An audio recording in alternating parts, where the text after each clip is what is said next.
നമസ്കാരം, ഞാൻ Rosemary Antony, consultant psychologist. ഇന്ന് നമ്മൾ ഡിസ്കസ് ചെയ്യുന്നത് സബ്സ്റ്റൻസ് യൂസ് ഡിസോർഡർ.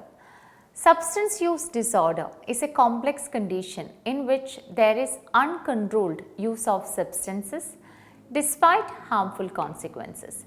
ഏതെങ്കിലും വിധത്തിലുള്ള ലഹരി വസ്തുക്കളുടെ ഉപയോഗം സൃഷ്ടിക്കുന്ന ഒരു ഹാംഫുൾ എഫക്ട്സിനെ കുറിച്ചിട്ട് എനിക്കിത് കൊള്ളില്ല എന്നുള്ളൊരു ബോധ്യം ഉണ്ടായാലും അവയുടെ ഉപയോഗം നിയന്ത്രിക്കാൻ സാധിക്കാതെ വരുന്ന ഒരവസ്ഥയാണ് സബ്സ്റ്റൻസ് യൂസ്ഡ് ഡിസോർഡർ എന്ന് പറയുന്നത്, അല്ലെങ്കിൽ നമ്മളിതിനെ SUD എന്ന് വേണമെങ്കിൽ പറയാം. ലഹരി വസ്തുക്കളുടെ ഉപയോഗം അത് എന്ത് തരത്തിലുള്ള ലഹരി വസ്തുക്കളായിക്കോട്ടെ, ലഹരി വസ്തുക്കളുടെ ഉപയോഗം ഒരു വ്യക്തിയുടെ നാഡീവ്യൂഹത്തിൻ്റെയും നമ്മുടെയൊക്കെ തലച്ചോറിൻ്റെയും പ്രവർത്തനങ്ങളെ വളരെ ദോഷകരമായി ബാധിക്കുന്നുണ്ടെന്നും ശാരീരികവും മാനസികവുമായ രോഗങ്ങൾക്ക് കാരണമാവുകയും ചെയ്യുന്നുണ്ട് എന്നുള്ളത് പല പഠനങ്ങളും സൂചിപ്പിച്ചിട്ടുണ്ട്. പല എക്സ്പീരിയൻസിലൂടെയും അല്ലെങ്കിൽ പല ന്യൂസിലൂടെയും ഒക്കെ നമുക്കറിയാവുന്ന ഒരു കാര്യമാണ്. കൂടാതെ ഇത്തരം ലഹരി വസ്തുക്കളുടെ ദുരുപയോഗം ഒരു വ്യക്തിയുടെ കുടുംബ ബന്ധങ്ങളെയും സമൂഹത്തിലുണ്ടാകുന്ന നമ്മുടെ എല്ലാ ബന്ധങ്ങളെയും അതൊരു പ്രതികൂലമായിട്ട് ബാധിക്കുകയും ബന്ധങ്ങളുടെ തകർച്ചയിലേക്കും ഒക്കെ നയിക്കുന്ന ഒന്നാണ് ഈ ഒരു സബ്സ്റ്റൻസ് യൂസേജ് എന്ന് പറയുന്നത്. ഈ അഡിക്ഷൻ എന്ന് പറയുമ്പോൾ പലപ്പോഴും ആൾക്കാർ പറയും ഞാനൊരു ഡ്രഗ് അഡിക്റ്റ് അല്ല, അല്ലെങ്കിൽ ഞാനൊരു സ്മോക്കിങ്ങിന് അഡിക്ഷൻ അല്ല, ഞാൻ വല്ലപ്പോഴും ഡ്രിങ്ക്സ് മാത്രമേ കഴിക്കാറുള്ളൂ എന്നൊക്കെ. നമ്മൾ മനസ്സിലാക്കണം, അഡിക്ഷൻ എന്ന് പറയുന്നതാണ് ഒരു രോഗാവസ്ഥ, ദാറ്റ് ഈസ് ആസക്തി. അപ്പോൾ ആസക്തി ഉണ്ടോ എന്നുള്ളതാണ്, അത് എന്തിനോട് എന്നുള്ളതിലല്ല, ഈ ആസക്തി നമുക്കുണ്ടോ എന്നുള്ളതാണ് നമ്മൾ ശ്രദ്ധിക്കേണ്ടത്. സിംറ്റംസ് ഓഫ് അഡിക്ഷൻസ്, ചിലപ്പോൾ നമുക്ക് പലപ്പോഴും അഡിക്ഷൻസ് ഉള്ള ഒരു വ്യക്തി ഏത് തരത്തിലുള്ള അഡിക്ഷൻസ് ആണെങ്കിൽ പോലും അഡിക്ഷൻസ് ഉണ്ട് എന്ന് സ്വയം പറയാനായിട്ട് ഭയങ്കര ബുദ്ധിമുട്ടാണ്, അല്ലെങ്കിൽ തിരിച്ചറിഞ്ഞാലും അത് അഡ്മിറ്റ് ചെയ്യാൻ ഭയങ്കര ബുദ്ധിമുട്ടുള്ള ആളുകളാണ്.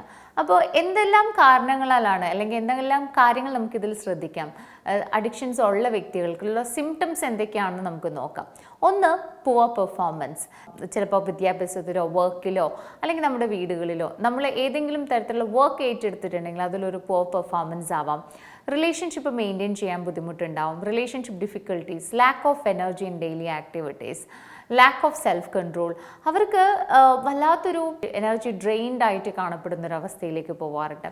സ്ലീപ്പിംഗ് പാറ്റേണിലുള്ള മാറ്റങ്ങൾ, ഭക്ഷണ രീതിയിലുള്ള മാറ്റങ്ങൾ, ഒരു വ്യക്തിയുടെ ശുചിത്വം അത് വളരെ ഇമ്പോർട്ടൻ്റ് ആണ്. അതൊരു പേഴ്സണൽ ഹൈജീനിൽ പാലിക്കുന്നതിനുള്ളൊരു വിമുഖത, അല്ലെങ്കിൽ അത് വേണ്ട എന്ന് പറയുക, ചിലപ്പോൾ നമ്മൾ വേറൊരാൾ പറഞ്ഞാലും അത് കേൾക്കാനായിട്ടുള്ളൊരു ബുദ്ധിമുട്ട്, മറ്റുള്ളവരിൽ നിന്ന് ഒഴിഞ്ഞു മാറിയിട്ടുള്ള ഒരു രഹസ്യ സ്വഭാവം, ഉത്തരവാദിത്തമില്ലായ്മ, അനാവശ്യമായിട്ടുള്ള ഒരു വാദിപ്രതിവാദങ്ങൾ അല്ലെങ്കിൽ ഒരു ഡിസഗ്രിമെൻറ്റ്സ് ഒക്കെ വരുമ്പോൾ ഭയങ്കരമായിട്ട് ആർഗ്യൂ ചെയ്യുന്നൊരു ബുദ്ധിമുട്ട്, സൗഹൃദ വലയത്തിൽ ഉണ്ടാകുന്ന മാറ്റങ്ങൾ, ഇഷ്ടപ്പെട്ടിരുന്ന കാര്യങ്ങൾക്കുണ്ടാകുന്ന ഒരു ഇപ്പോൾ അതിനൊരു വലിയ താല്പര്യക്കുറവ് കാണിക്കാത്തൊരവസ്ഥ, ഒരു കോൺഫിഡൻസ് ഇല്ലായ്മ, അല്ലെങ്കിൽ ചില സമയത്ത് വളരെ കോൺഫിഡൻസോടുകൂടി കാണിക്കും, ചിലപ്പോൾ വളരെ ആത്മവിശ്വാസമില്ലായ്മ കാണിക്കാം, തീരുമാനങ്ങൾ എടുക്കാനുള്ള കഴിവില്ലായ്മ, പെട്ടെന്നുള്ള വൈകാരിക മാറ്റങ്ങൾ, ചിലപ്പോൾ നമുക്ക് തോന്നാം എപ്പോഴും ഭയങ്കര ലേസിനെസ്, മടി, ക്ഷീണം, പെട്ടെന്ന് ദേഷ്യപ്പെടുക, അപകട സാധ്യത ഉണ്ട് എന്ന് മനസ്സിലാക്കാതെയുള്ള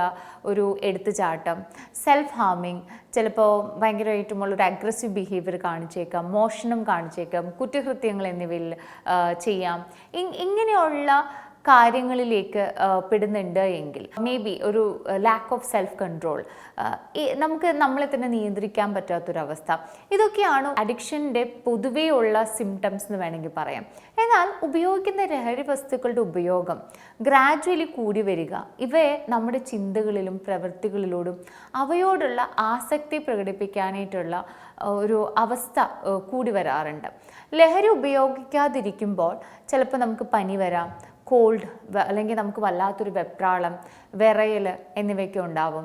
ഈ ലക്ഷണങ്ങൾ അടിയന്തരമായി നമുക്കൊരു ട്രീറ്റ്മെൻറ്റ് ആവശ്യമാണെന്നൊരു സൂചനയാണ് നൽകുന്നത്. ഇത്തരം വ്യക്തികൾക്ക് ഒരു SUD ഉണ്ടെന്ന് തിരിച്ചറിഞ്ഞാൽ ഒരു വിദഗ്ധ സഹായത്തോടെ രോഗത്തിൻ്റെ ഒരു സിവിയാരിറ്റി മനസ്സിലാക്കി ആവശ്യമായ ട്രീറ്റ്മെൻറ്റ് നൽകിയ രോഗത്തെ നിയന്ത്രിച്ച് നിർത്തുവാൻ സാധിക്കും എന്നുള്ളതാണ്.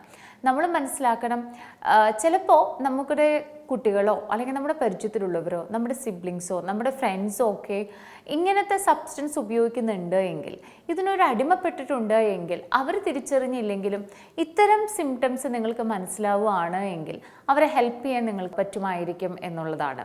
തുടർച്ചയായ പരിചരണത്തിലൂടെയും ട്രീറ്റ്മെൻറ്റിൽ കൂടി മാത്രമേ ഇത്തരം സിറ്റുവേഷൻസിൽ ഒരു രോഗവിമുക്തി സാധ്യമാവുകയുള്ളൂ എന്നുള്ളതാണ്. മറ്റേതെങ്കിലും വിധത്തിലുള്ള സൈക്കാട്രിക് ഡിസോർഡേഴ്സും ഫിസിക്കൽ ഹെൽത്ത് ഇഷ്യൂസും SUD ഉള്ളവർക്ക് പലപ്പോഴും ഉണ്ടാകാറുണ്ട് എന്നുള്ളതാണ്. അതുകൊണ്ടിട്ട് ഒരു ഹോളിസ്റ്റിക് ആയിട്ടുള്ള ഒരു ചികിത്സ ഈ ഒരു വ്യക്തിക്ക് ആവശ്യമാണ്. ഒരുപക്ഷെ ഡീടോക്സിഫിക്കേഷൻ ആവാം, സൈക്കോ എഡ്യൂക്കേഷൻ ആവാം, കൗൺസിലിംഗ്, സൈക്കോതെറപ്പീസ്, മെഡിക്കേഷൻ തുടങ്ങിയ വിവിധ രീതികളിലൂടെ ട്രീറ്റ്മെൻറ്റിന് വേണ്ടി ഇത് ഉപയോഗിക്കാറുണ്ട്. അപ്പോൾ നമ്മൾ മനസ്സിലാക്കണം, ഇപ്പോൾ ഏത് തരത്തിലുള്ള സബ്സ്റ്റൻസ് ആണെങ്കിലും വളരെ വിപുലമായിട്ട് നമുക്ക് അവൈലബിൾ ആണ്.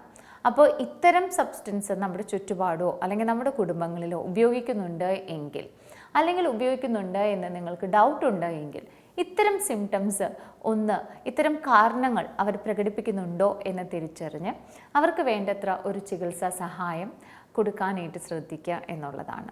Take care.